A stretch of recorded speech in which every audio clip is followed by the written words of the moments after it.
Frères et sœurs, bonjour. J'espère que vous allez très bien. Beaucoup de frères m'ont posé cette question. Quelle est la bonne église, pasteur? Parce qu'il y a ceux qui disent qu'on doit se retrouver que dans des églises de maison. D'autres prêchent que non, on peut aller dans une église bâtiment. Les autres disent que peu importe l'endroit. Quel est ton point de vue? Frères et sœurs, il y a 3 sortes d'églises. Écoute-moi bien. L'église bâtiment, qui est une église des hommes.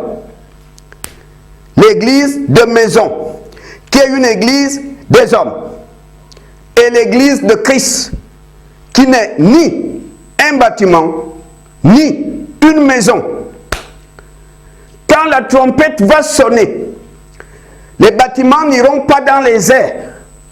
Quand la trompette va sonner, les églises de maison n'iront pas dans les airs. C'est l'église de Christ qui ira dans les airs.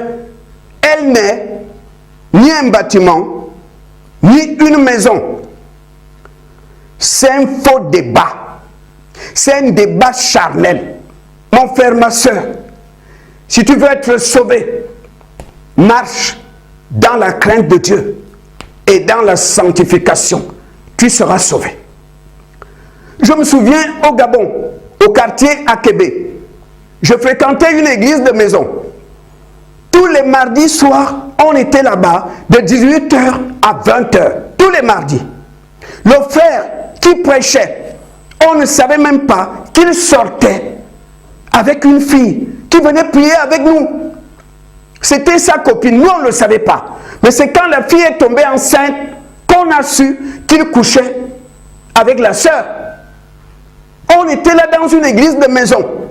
C'est pourquoi je dis aux gens que le plus important, c'est de marcher dans la sanctification et dans la crainte de Dieu.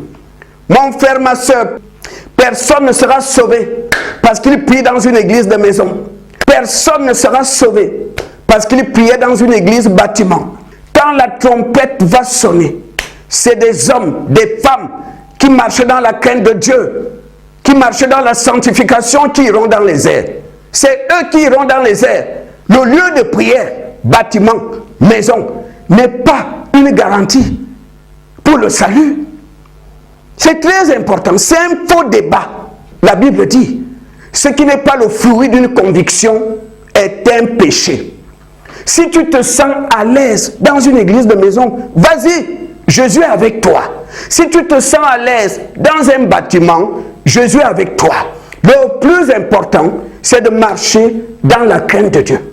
Dieu a les yeux sur toi. Le lieu où tu pries, ça n'a pas d'importance. Ce qui est important pour le Seigneur est que tu marches dans la crainte de Dieu, dans la sanctification. Maintenant, je veux m'appuyer sur des passages bibliques. Actes des apôtres, au chapitre 2, au verset 46. La Bible dit que les chrétiens étaient assidus au temple et ils rompaient le pain dans les maisons. Ils étaient assidus au temple. Ça veut dire qu'ils allaient régulièrement au temple. Ils avaient aussi des réunions dans les maisons parce qu'ils rompaient le pain dans les maisons. On voit bien qu'à leur époque, cette histoire de temple et église de maison, ça n'existait pas. Eux n'avaient pas de problème avec ça. Parce qu'aujourd'hui, Satan veut créer dans l'église des débats qui ne servent à rien. Des débats de poubelle. Actes des apôtres, chapitre 3, au verset 1. La Bible dit que Pierre et Jean allaient au temple à l'heure de la prière. À l'heure de la prière, ils partaient pour prier au temple. Et pourtant, ils avaient des maisons.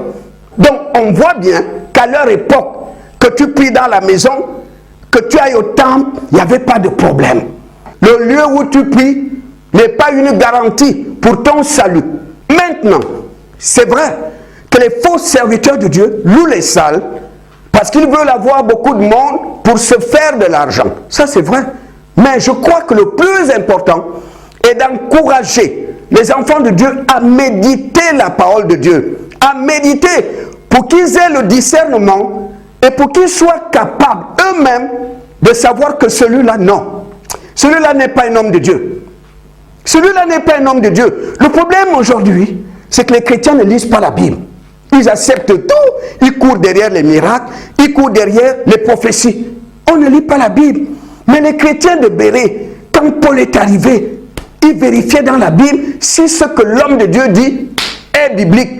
On doit encourager les enfants de Dieu à grandir, à méditer la parole de Dieu, pour qu'ils soient capables, eux-mêmes, peu importe le lieu où ils se trouvent, de démasquer, de savoir que non, toi, tu es une fausse prophétesse. Toi, tu es un faux prophète. Toi, tu es un faux pasteur. C'est ça qui est important. Personne dans notre église de maison pouvait imaginer que le frère qui prêchait tous les mardis soirs couchait avec une sœur. On ne pouvait pas imaginer ça. Et pourtant, quand la sœur est tombée enceinte, tout ça est sorti. On était étonnés et on a arrêté d'aller là-bas. Que tu sois dans une église, bâtiment, de maison, ce sont ceux et celles qui sont dans l'église de Christ qui seront sauvés. Et pour être dans l'église de Christ, c'est la crainte de Dieu et la sanctification. Et quand la trompette va sonner, tu iras dans les airs. Aucune église, bâtiment, ira dans les airs quand la trompette va sonner. Aucune église de maison ira dans les airs quand la trompette va sonner. Et si tu veux demeurer dans cette église qui sera enlevée, dans cette église de Christ, la solution est là. Marcher dans la crainte de Dieu tous les jours de ta vie et marcher dans la sanctification. Parce que Dieu est saint. Dieu aime la sainteté parce qu'il est lui-même saint. Tu ne pourras pas aller au ciel si tu es souillé. D'où l'importance de vivre dans la sanctification. Frères et sœurs, que Dieu vous bénisse.